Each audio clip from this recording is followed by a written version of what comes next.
Hey there, and welcome to episode 19 of the Dodgeball Marketing Podcast and Video Podcast. I'm glad you're joining us. I'm here with Michael. Hey, my name's Chris. And two things are new that you'll notice. We're in the new space. Yeah, woo! Marathon Village. Very excited. Yeah, it's Nashville. Great. So that's changed. We also have only one president now. We had two presidents. We had two presidents. You really just want the one president, so we're back to one. We're back to that. Yep, and that's great. Excited to bring you some more content in 2021.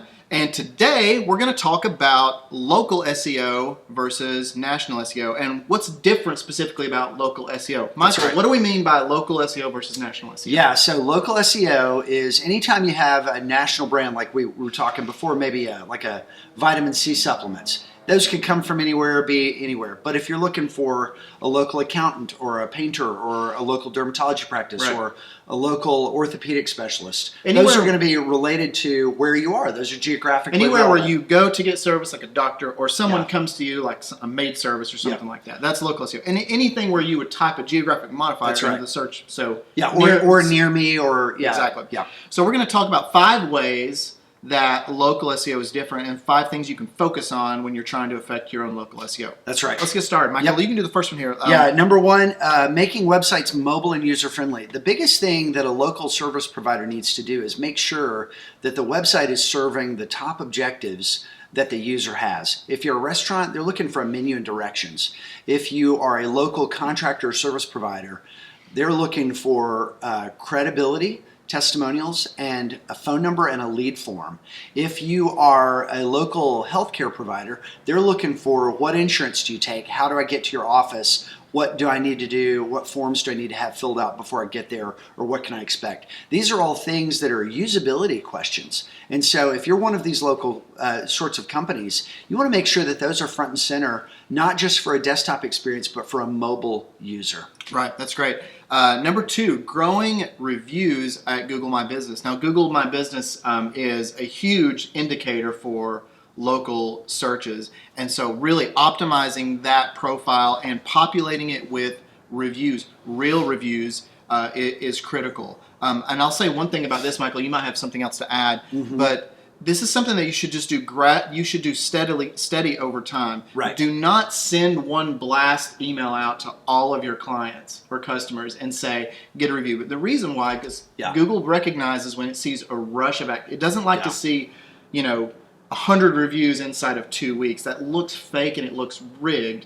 They're looking for natural stuff, and it will get kicked out of their system. It'll get kicked out of your system. Of that. So just build a system inside your business. If you've got a happy customer, have something. There's softwares you can use. What's the one that starts with a P? I can't remember it. Podium, and other software similar to that, where you can always be asking people for reviews, and so really populating those Google reviews on your Google My Business profile is hugely important. Would you add anything else? Yeah, absolutely. Yeah, Google My Business is such a core for people functioning with a local company. It's part of how they're thinking about planning their day. So they might be on a desktop computer finding you through SEO and then go into their phone and having a totally different experience with your brand.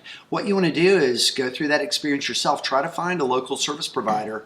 Try to find yourself on your phone, see what the experience is. And also with reviews, Google is number one because we want to make sure that Google My Business profile is built out, it's thorough, it's complete, hours are up to date. You don't want people showing up there and seeing an unclaimed listing. Is this your business? If you can see that, you haven't claimed and verified your listing, so you're essentially telling people that you're not really managing that Google My Business profile. So they may intuitively sort of lower their confidence level if they don't see that everything's completed and up to date. Right. Also, along with Google My Business, you can consider regional and industry-specific reviews platforms. If you're in any kind of home improvement or contractor space, stuff like Angie's List, it really matters. Yeah, and those are still signals that Google measures. Yeah, those are signals. Those are important for 2 different reasons. One is for users who find them and check you out there because they've had some experience or have used those sites before to find service providers. The other is these are all indirect factors that affect what local services are shown higher in search results. And so all of these different factors, all of these signals are a really big deal. And on this topic, one last thing on this section, Google made a big update in December. And the way we saw it play out across all the different campaigns that we work on is it helped or hurt websites based on how localized they were. So what we saw was a lot of winners and losers in the areas of local terms helping, or the lack of local terms hurting websites. So thinking through those inbound links on reviews platforms is absolutely key to having a strong overall online presence that's going to help convert better. Perfect. Number 3 for things you can do to help your local SEO, improving your site speed and security. Now, site speed is pretty obvious. Like when you load the site, how fast does it load? You can go to Google Page Speed Tools to find that out for yourself, and it'll actually tell you what you need to change. But we've said this before, ad nauseum probably, like site speed is such a huge indicator of a huge signal within Google on who's going to rank and who's not. So having a fast site is so important. Michael, how do people make sure, and this goes back to hosting and some other things too, so like what are some things people need to look at to make sure that their site speed is up to where it needs to be? Yep. So I think number one, this is one of those topics where a developer could sort of spend hours talking about one little niche, the coding of the website. A content person could spend hours talking about just the content decisions. Hosting. So it really falls into 3 categories. Hosting and the environment you've set yourself up for with where you're putting the files and what you're doing. Content, are you trying to load things like a piece of video content as a background element on your homepage? We've kind of gotten away from that because of site speed.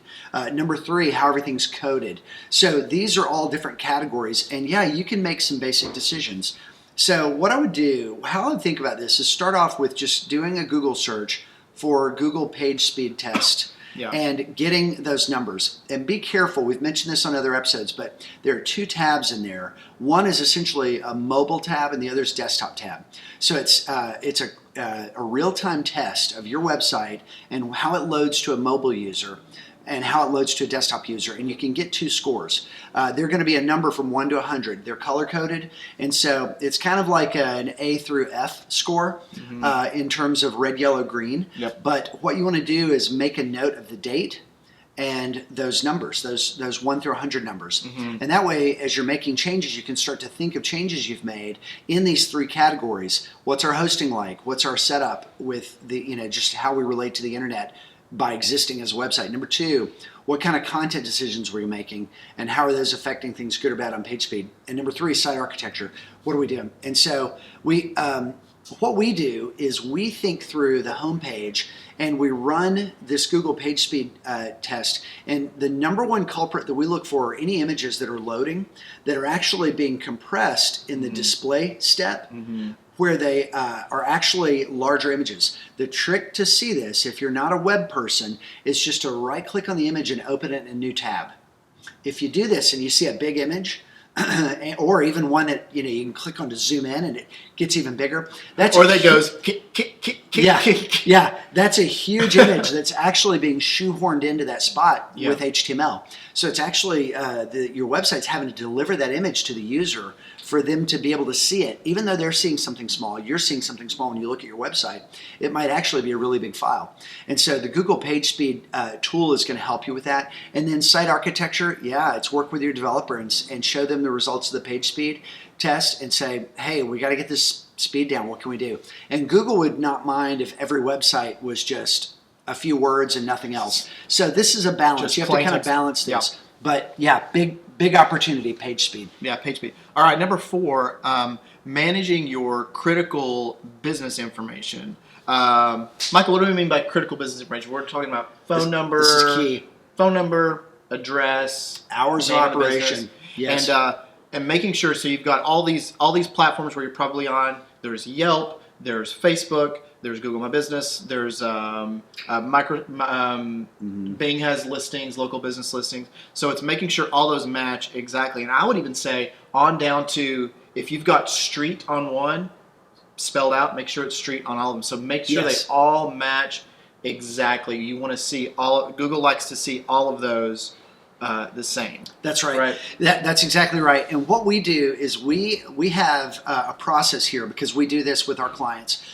But what we do is when we're getting to know a new customer of ours, we have an intake where we've sort of identified all the different inputs from all these different platforms. We make all those decisions in one place. And my goodness, you wouldn't believe how many companies have disagreement internally on what the name of the company is. GoEps, uppercase G, uppercase E, no space. If I ever see a space in it, I stop everything and I go after it and I say, hey, get rid of that space. What are we doing here? Right. But this document is a way to bring all those decisions together into one place. Are we the name of the company plus LLC or not? What, do we want to use our legal name or our operating as name? And so we pull all that into one sheet, identify it, nail down any decisions need to be made. And then we use a process where every month we're pushing that out to all of the different platforms that you mentioned. A lot of the missed opportunities, a lot of the sort of easy wins that I see from this is forgetting to put a URL in the YouTube channel for a website, forgetting to put a URL in the social media channels. Yep. Those are signals to search engines that let them know that there's activity happening around this brand. And you want to make sure that all that connective tissue is in place. Making sure that the footer has a good, fully formatted address. You mentioned one already that's a really big deal, uniformity. And occasionally you'll run across situations where the post office likes or wants to require a certain format. I would say you can treat those as separate, but the bulk of your Yellow Pages, Yelps, Angie's List, Home Advisor, Google, Bing, Yahoo, they're all going to generally let you input your data and let it exist as you choose to format it. We've always been really big about spelling out the word suite. Because we just instead of an STE or number sign, we really like the idea. It's like, no, hey, we got offices here. There are people here.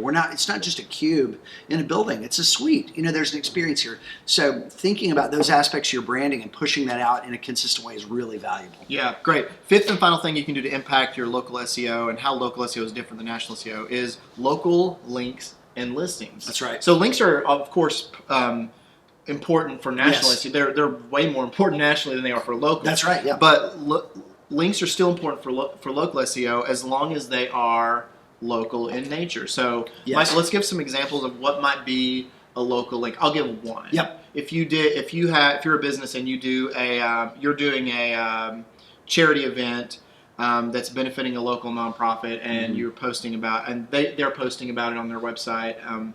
About what you're doing to help, and they put a link to your site. So Google knows that that's a local organization, a local business, and when they link back to your site, that's a signal to Google that says this entity is connected to this local entity and this local community. That's just one example. What would be some other local links and listings? Yeah, local links and listings. So if you do anything where you're involved with the media, that's helpful. Oh, that's a good one. So in Nashville, we have the Tennessean. So they're generally not good. The media is generally going to be more protective than a charity or a nonprofit that you're supporting. So you're going to kind of see different things as you work with different entities.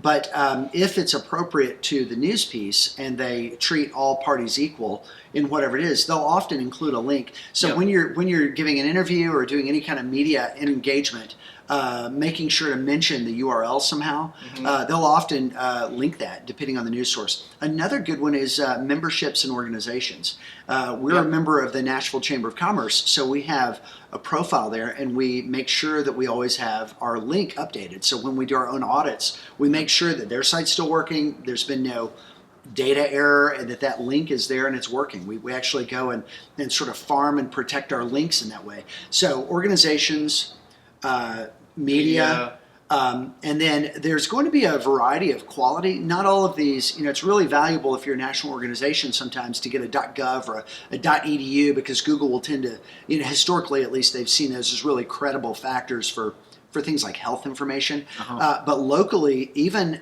getting pretty low down on the sales funnel, or not the sales funnel, but low down on the value funnel of domain authority. Ross Jones of To The Top calls them silly church links. Silly church links. links. Getting a handful of those silly church links. There are websites that don't have a lot of traction, but if you're participating, if you've got a bio somewhere, like I'm on the board of a couple of nonprofits, and so I make sure that those websites have my bio and have a URL. And then another good trick is to actually, in addition to getting the URL linked, see if they can throw another link in the body of the text on some good keywords. Yep. So for me, if I can get maybe online marketing agency linked, that's another signal to search engines. Yeah, that's Yep. great. Okay, so there you go. 5 ways local SEO is different, and 5 ways that you can affect your local SEO, simple steps you can take. So I hope that was really helpful for you, and We'll see you on the next one. one. Thank you.